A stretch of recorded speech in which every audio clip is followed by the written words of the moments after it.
Hey everyone, welcome back to my channel. Today in this video, I will discuss with you models of retailing. Retailing के models क्या होते हैं? इससे पहले मैं आपके साथ रिटेलिंग की वीडियो शेयर कर चुकी हूँ। मैं उसका लिंक डिस्क्रिप्शन बॉक्स में डाल दूंगी। अगर आपको रिटेलिंग का इंट्रोडक्शन पढ़ना है, रिटेलिंग का मीनिंग, तो आप वहां से कर सकते हैं। तो चलिए स्टार्ट करते हैं। रिटेलिंग के मॉडल्स क्या होते हैं? सबसे पहले मॉडल क्या होता है कि किस तरीके से हम एक्टिविटी परफॉर्म कर रहे हैं, उसे हम बोलते हैं मॉडल्स। किस तरीके से हम किसी चीज को रिप्रेजेंट कर रहे हैं, उसका स्ट्रक्चर क्या है, उसे हम बोलते हैं मॉडल।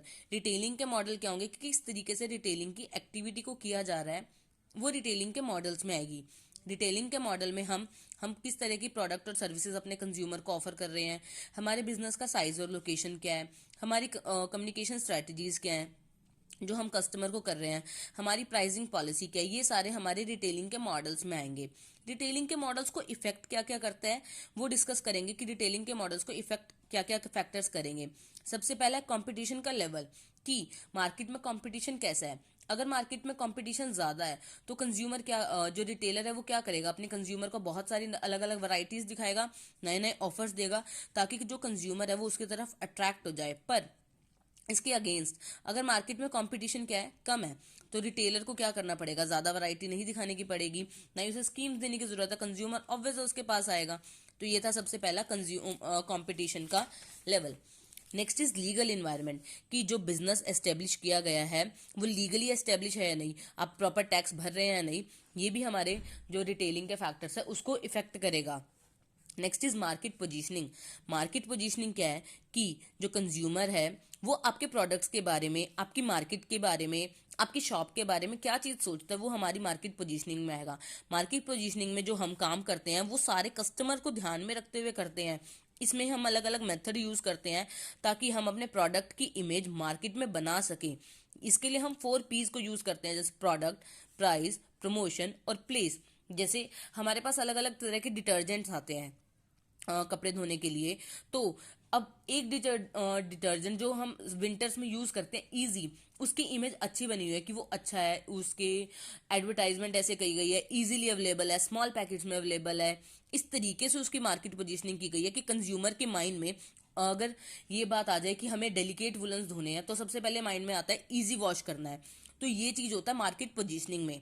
टाइप ऑफ कस्टमर, कि जो हमारी शॉप है, बिजनेस है, उधर के आसपास किस तरह के कस्टमर्स हैं, वो कैसे पे करते हैं, उनकी पेइंग कैपेसिटी कैसी है। ऑब्वियस अगर अर्निंग ज्यादा होंगी तो एक्सपेंस भी ज्यादा होंगे। फैमिली स्ट्रक्चर कैसा है, ये सारी चीजें हमारी रिटेलिंग को इफेक्ट करेंगे।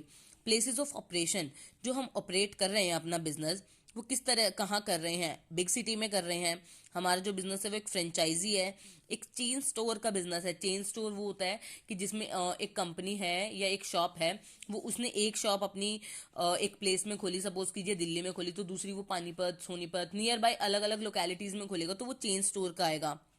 या जो आपका बिजनेस है वो बिग बिजनेस है, या आप फ्रेंचाइजी ले रहे हो, रिनोन्ड पर्सन की फ्रेंचाइजी ले रहे हो, तो आ जाएगा। जैसे जियो की आपने फ्रेंचाइजी ले ली या एयरटेल की आपने फ्रेंचाइजी ले ली और उसके नाम पे आप स्टोर्स ओपन कर रहे हो, तो वो फ्रेंचाइजी में आ जाएगा। जो कस्टमर है वो टेक्नोलॉजी का यूज कर रहा है या नहीं।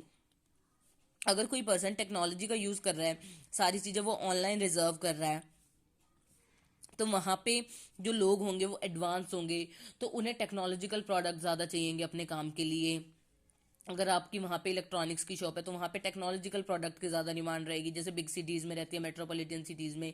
पर अगर आप रूरल एरियाज में हैं जहां पे लोग टेक्नोलॉजी के लिए नहीं ज्यादा करते, वो लोग खुद शॉप्स पे आके टिकट्स बुक कराते हैं, काउंटर से बुकिंग करते हैं, तो वहां पे आपको अलग तरह के टेक्नोलॉजी वाले प्रोडक्ट्स रखने पड़ेंगे। ऑर्गेनाइजेशन का लेवल क्या है, ऑर्गेनाइजेशन जो है वो लार्ज एरिया में आपकी हो रही है, या फिर मैनेजरियल कैपेबिलिटीज कर रहे हैं, या फिर वहाँ के लोग जो है, वहाँ के लोगों का स्मॉल बिजनेस है, फाइनेंस ज़्यादा यूज़ कर रहे हैं, या जाएगा ऑर्गेनाइजेशन का लेवल जहाँ पे आप वो काम कर रहे हैं। ये सारे तो थे रिटेलिंग को इफेक्ट करने के फैक्टर्स। मॉडल्स ऑफ रिटेलिंग 3 तरह की होती है, store based retailing, non store based retailing और सर्विस रिटेलिंग। हम नेक्स्ट वीडियो में स्टोर बेस्ड रिटेलिंग को कंप्लीटली डिस्कस करेंगे कि स्टोर बेस्ड रिटेलिंग क्या होती है। स्टोर बेस्ड रिटेलिंग जनरली क्या होता है कि स्टोर किस तरीके के हैं, आपके ऑनरशिप के बेसिस पे हैं या आप सामान बेचने वाले हैं। नॉन स्टोर बेस्ड कि स्टोर नहीं है फिर भी आप लोग रिटेलिंग का काम कर रहे हैं। और सर्विस रिटेलिंग जिसमें आप लोग सर्विसेज प्रोवाइड कर रहे हैं। आई होप आपको रिटेलिंग के मॉडल्स और उसके फैक्टर्स समझ आ गए होंगे। अगर आपको कुछ डाउट है तो आप मुझसे कमेंट सेक्शन के थ्रू पूछ सकते हैं। Stay tuned for more videos. Thank you for watching.